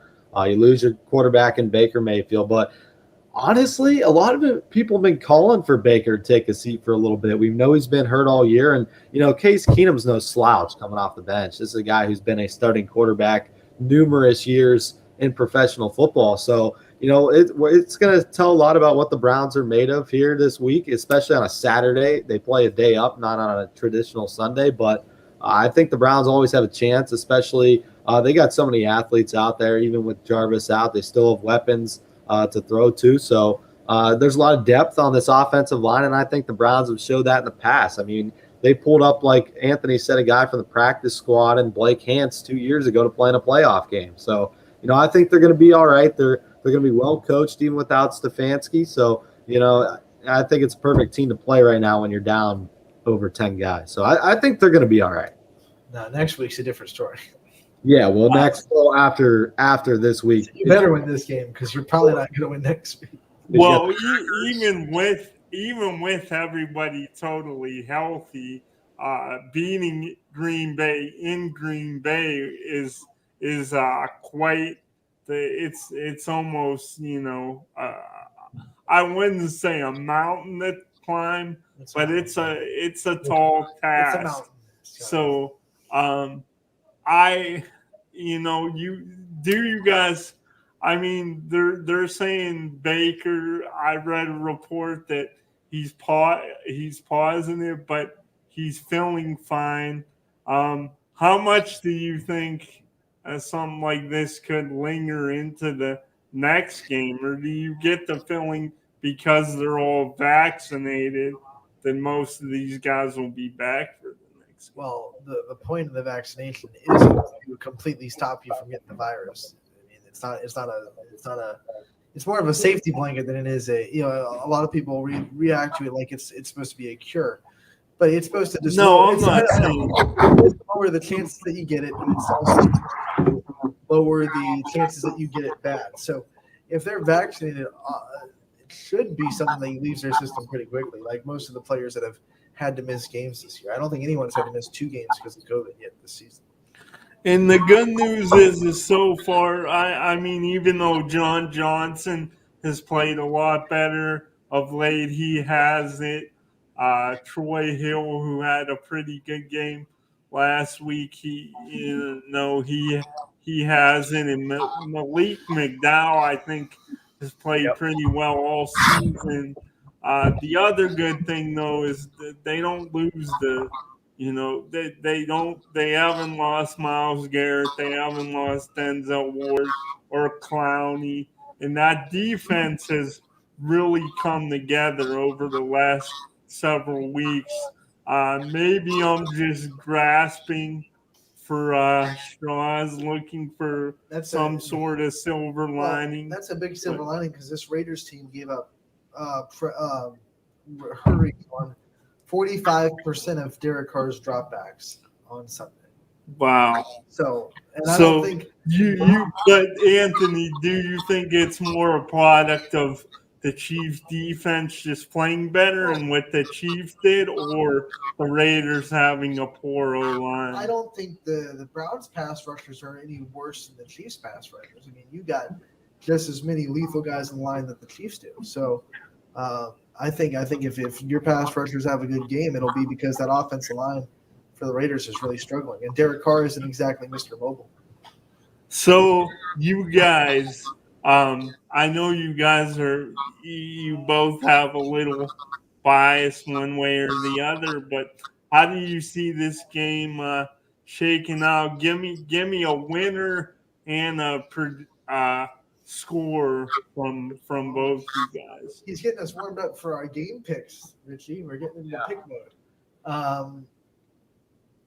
I can't look past of how bad like the Raiders is. They look like they were in a mental just absolute tailspin. I'm going to say the Browns win. I'm going to say 21-13. Yeah, I'm gonna go 24. I'm gonna go 24-10 Cleveland. I think at home that adds a big factor. I think with what Anthony said, you still have your pass rushers and Myles Garrett and Jadeveon Clowney, and you still have some of your secondary healthy. So I think the defense is going to do a good job of shutting them down. Las Vegas has struggled offensively in the last couple of games, like Anthony said as well, and I think that's going to be a big factor. We still have some defensive guys who are healthy, and I think that's going to be the big difference. Just remember a couple of weeks ago when the Raiders beat Dallas on Thanksgiving, and everyone was talking about what kind of a big win that was for the Raiders and that they were back. And then the last 2 weeks happened, and you're just like, whoa. What is going on? What happened? Ugh. So I don't know how much longer you wanted me on. We're close. Okay. Unless you want to pick games with us. I'll just leave you guys with this, I guess. Because we all know in my saying before the season that Baker Mayfield was a top 10 quarterback. You said it. It has not aged well at all. No. So we all know he's had his struggles this season. Let's just throw a little hypothetical out there. Let's say Case Keenum goes up and lights up the Raiders D. I don't think they would throw the ball all over the place with Nick Chubb, but let's say he has, a lot better than pedestrian numbers in throwing the ball and does make a couple of deep plays downfield, plays really well. Is that even more of a signal that maybe the Browns shouldn't commit to Baker long term and pay him? I think he's going to be here next year for sure, without question, because they still have that option with him. I do think they could potentially bring in competition, though. But if Case Keenum plays above adequate, do you guys think that it's even more of a sign that Baker shouldn't be paid? Because let's face it, he's had 2 really good years and 2 really stinker years. So that's the definition of inconsistency in my book. So what are your guys' thoughts on that as I'm ready to jump off here? And thank you guys. Do you want our thoughts you. before And you jump off, or is that a rhetorical question? no, I really want your thoughts. Let's get to that. But it's hard to decide because, like, a part of me thinks that Baker is a guy that's going to win in Cleveland. Like, not win you he's not going to win you games, but gives you a lot better chance to win than if you go in the draft and try to restart the quarterback carousel. Yep. But at the same time, he does not deserve top 10 quarterback money. And if he wants that, you have to be like, Baker, what are we supposed to do? You're not that. You're not that. So hopefully Baker realizes that, doesn't have the big ego, and does the team thing and helps them bring even more talent around him so they can build a winning franchise. Because I think you can win with Baker Mayfield. He just needs a lot around him. Like, he needs a running game, and he needs a good defense. He needs to not have to throw the ball 40 times a game. Yeah, I mean, Baker, he can't take that big contract because then it limits the amount of stars that you could buy around him, like you said. And I think with his progressive commercials, I mean, he's making enough money where you don't really need that big contract like a Patrick Mahomes type deal, even though he's getting paid with other endorsements around with State Farm and all that. But I mean, I think he's got to come to his senses and be like, okay, where am I going to go? That's the question. Where am I going to go if I leave Cleveland? And I don't think there's many options out there for him, to be honest with you. I think he's adored in Cleveland. I know there's a lot of people that like to go on there. Just eat you alive, Scotty, if Baker went to Pittsburgh. Oh, I would. I would be. I might not. If that happened, I might just like totally shut down. I probably wouldn't sleep for like a month.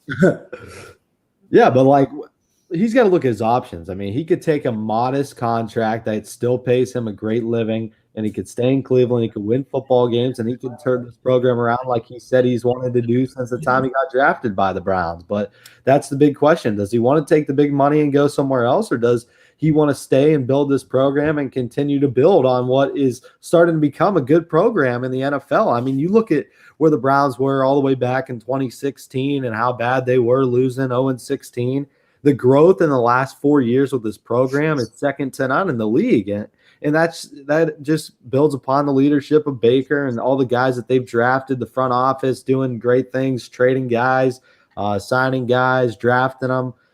But that's the question. Does Baker want to take that pay cut? Does he want to take the modest living?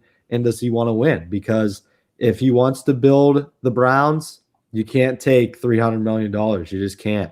If you're the Browns, keep being patient. That's the thing. I mean, in years, they were just like, you know what? This isn't working. In 2 years, let's just restart. And they finally become a patient franchise. You have to stay the course with that because, like you said, you're making growth. Yep. Thank you, guys. Anthony, as you know, it's always a pleasure. Richie, I don't get to be on air with you much, but always, man, your knowledge and your voice for sports is outstanding. Have mad respect for you, man. So it was great to be on with you today. And Anthony, you're always gonna be my wheelchair butt homie. So Scotty, the pleasure's all mine, man. Great insight, great topics. Always love talking with you, man. Great to see you. All right, with that, we have to go into our game picks, Richie. And Yeah. Not a full day on the network. Wednesdays are kind of slower than most, but we still have, I believe, if I'm not mistaken, 1, 2, 3, 4, 5, 6, 7, 8. 8 games on the network tonight between girls and boys basketball, 7 girls games and 1 boys game. And we start out with the big rivalry in West Branch going on tonight. Salem versus West Branch. And a lot on the line as West Branch wants to keep pace with Marlington in the EBC.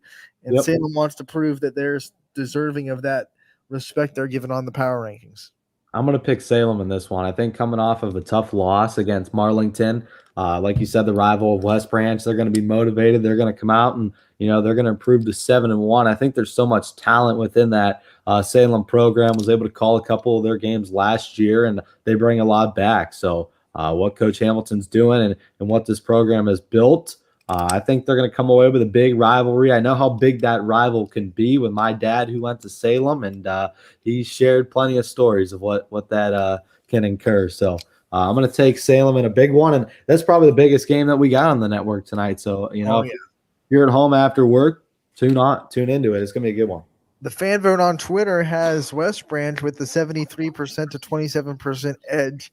And if you want to pick with me and Richie, you can go to our Twitter account, which is at Running Point YSN. Find the thread for today and make your vote.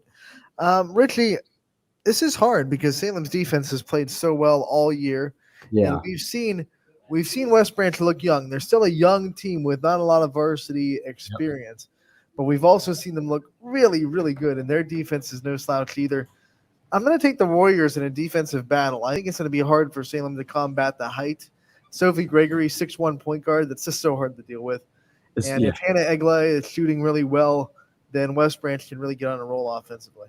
Yeah, I mean, it's going to be a good one. I'm glad that we didn't agree on our first one because I think the way it might be that way.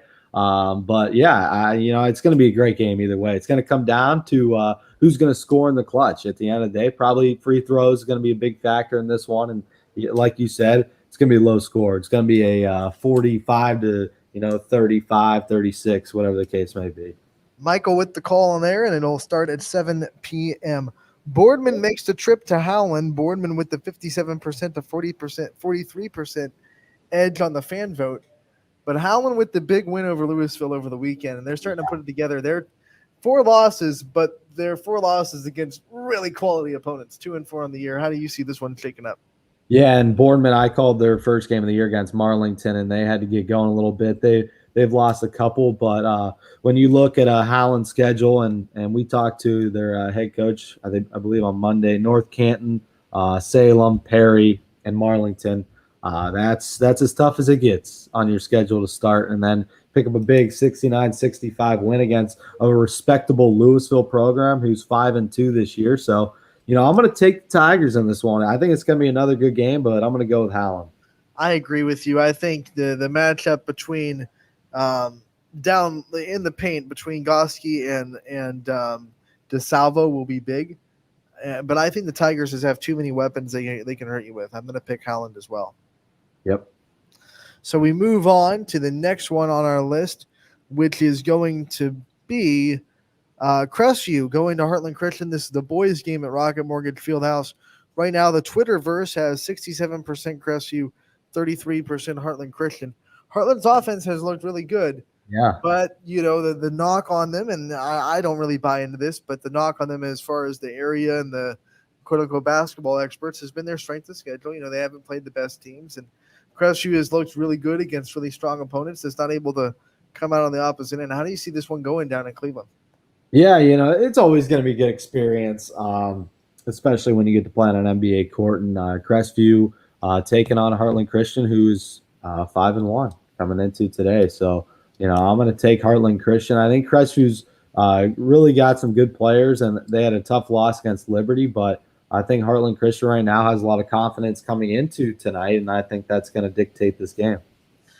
I'm going to split with you again and go Crestview. I think their size and ability to rebound are going to give Heartland Christian some problems, especially Kirkland Miller. 22 last night against Liberty. I think him and Jack Yerke are going to give them problems. I like it. Splitting 2 out of the 3. That's always good. there's no points in the line, so I'm more willing to split with you than Ty. Ty got to kind of be strategic and not let him get back into the lead because we keep count. So Mogador goes to Warren JFK. We're back to girls basketball. JFK having a really good, productive season for a program that has struggled for a while. They're hosting Mogador. 67% of the fans think they're going to win. Richie, what say you? Yeah, I am with the JFK Eagles. Got to call one of their games earlier in the season against Matthews where they put up 72 points on their home court. Very impressive from them. I think they have a lot of younger leadership. I mean, you talk about Morrow, who's just a freshman who gets a lot of quality playing time off the bench for them. And then you talk about a senior leader in Faith Hullabaugh who could score in bunches so fast. I mean, she's one of the best scorers on the girls' side around in this area. So I think she's going to guide the Lady Eagles to a big win tonight. I absolutely agree. And all you have to say is Hullabaugh. That's enough. Yeah, I mean, the name name's enough. Next, Coventry goes to Louisville. Louisville trying to bounce back from their loss over the weekend against Akron Coventry. Right now, the fans have 100% Leopards and 6 votes on the Twitter. Wow. Yeah, well, you can make that 7 on my end. I think Louisville is a good squad. Talking to a couple of their media guys when I was at Rocket Mortgage, Rob Johnson, shout out to him real quick. Does a good job on social media, and he was telling me that they got a really good squad this year. Beat Chardon, beat Massillon Washington 65-44. So I mean, the Leopards got a good team. Although they're coming off that tough loss against Howland, I think they're going to roll to a victory today. They have so many ways to beat you. They're so balanced as far as their offensive schemes. They play really good defense. I have the Leopards as well. Canfield, a team that you're ever familiar with. Yeah. They're traveling to a up-and-coming Austintown Fitch team. Yeah. It continues to grow. What do you think about this one? Ty Bartell going to be on the call. Yeah, good to have Ty back on for the call tonight. Hopefully it's after an A. He aced that final exam. But, yeah, I think Canfield's going to go on the road, and I think they're going to get a victory. I mean, the Cardinals, like I said on Monday, very talented team. 2 tough losses, Marlington and then Stowe. And we know what Stowe brings to the table in girls basketball. And then, Fitch, who's starting to come up, like you said, but Canfield's got a lot of confidence from Saturday. I mean, they beat Mooney 55-34 at home. That's a big win. So I think Canfield's going to beat Fitch tonight, but I think it's also going to be a good battle. I think Dill's going to lead the way for the Cards. This next one got moved from Thursday to today, so it's playing tonight instead of tomorrow night. So this is a little scheduling note. Latonia traveling to Columbiana, and it is Eric Hopp on the call for that one.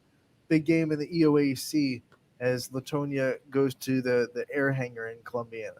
I'm going to let you go first on this one. All right. You're going to let me – you want some a springboard, huh? I do. I'm going to go with Latonia on the road. Okay. Yeah, I'm going back and forth on this one. I know Columbiana this year, they're 3-1 in the league. But they're coming off a tough loss, scoring just 26 points against United.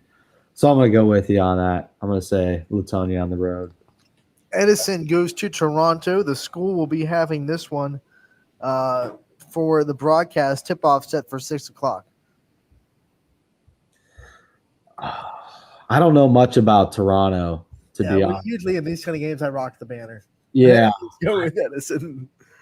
Yeah, I'm going to go with Edison. I mean, Toronto, okay, they're 2-4. Definitely clears my decision for Edison. I'm going to take them down there on the river. On the river. One last one before we head out. Beaver Local going to Carrollton. I'm going to take the Carrollton Warriors to win this game at home. Yeah, I'm going to take Carrollton with you. And, one little thing before we go. Have you ever been to Toronto by chance? No, I haven't. Very, very cool city, by the way.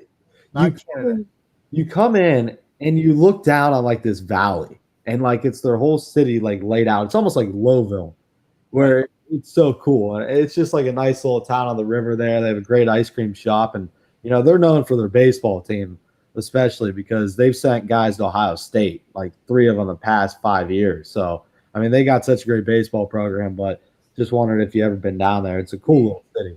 You know, a city that I got to go to last week that I don't really get to go to for games a lot. I don't cover Latonia a lot as a broadcaster, but I don't know if you've ever been to Latonia. You go in and it's like you go back in time. It's a very old time feeling city. Yeah. All of a sudden, all the buildings are made out of like cobblestone. And you're like, where did I go? I crossed the wrong railroad tracks, I think. Did we just hit 80 miles an hour in the DeLorean or what? Where am I? Great. No, I mean, that's the beauty of our job, though. Right. Getting to travel around this area and getting to see so many different, not just arenas, not just gyms and stadiums, but towns as a whole. You know, being able to experience that. Like I was able to visit Beloit, and you know, I've never been out there outside of playing where you're not paying attention. If you're on a bus, you're just staring out at your phone. Like just being able to drive through there, the countryside, very scenic, great view. It's cool. And the school just pops up on you. Got that big silo on the side of the school. So, I mean, it's just cool going around this area, being able to experience so many different towns and areas and gyms. Like one of the coolest gyms, and I was telling Romo this the other day, Valley Christian. Yes. One of the coolest gyms ever. They got a cafeteria right by the restaurant. And like you walk there and you got to go down. I like McDonald. McDonald has a very old feeling gym with the scoreboard. I was telling Ty it's in the corner instead of on the wall. So it's almost like a bar's TV. Yeah. And it's got the overhanging wooden balcony. Yeah, it's cool there. I like it there. I've been there. And it's built on top of an old swimming pool.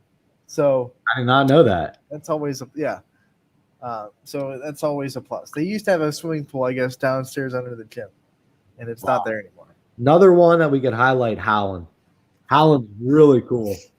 This is a running joke with me and Ty because I'm really picky about murals, and the Howland mural, to me, the tiger paw, everything except the tiger paw looks great. Like there's no definition between the arm, so it just looks like this big fat paw coming off of its body to me, and it bugs me. I guess I never realized that. But. Yeah, I look at murals a lot. I'm weird. Even in South Range, it's a little thing. It's like the sword being backwards, like the blades going one way and the hilts going the other way, and that bothers me. It's like, well, I mean, once you see it that many times, it's like, right. It's like, oh, that doesn't look right. Or like the Raider, it looks like his leg's kind of broken because there's no vantage point to say like this is where his leg's at. So he's coming off of the crow's nest swinging on a rope. But the way it's like, it just doesn't look great. It looks like the legs just kind of snapped in half instead of bending. So now these schools know what we look at when we get there. Right. Yep. I think the best murals so far is Springfield, and it hurts me as a South Range grad to say. Yeah, it's pretty cool. The jungle scene on that stage, it's not just a tiger. They went all out. They said this whole wall is a jungle, and it's just I do. That gym's interesting too because what Romo was telling me, him and Jamie cover Springfield and Cheney and everybody else. They are now on the second level with their camera, so it's like birds. Yeah, there's like a little crow's nest up that I didn't know about until I started. I texted Romo because I was watching it the one day. I'm like, "Where are you? Like, you're hanging from the ceiling. Like, here we go. We're doing the game. We're here. It's Springfield. Let's go." In the banners, that would be awesome. Like up in the catwalk, up in the banners doing it. Yeah. Like the Muppets and the Great Muppet Caper with the broadcast Muppet. Oh, he's just hanging on the okay. I think it's a good time. Gone off the rails.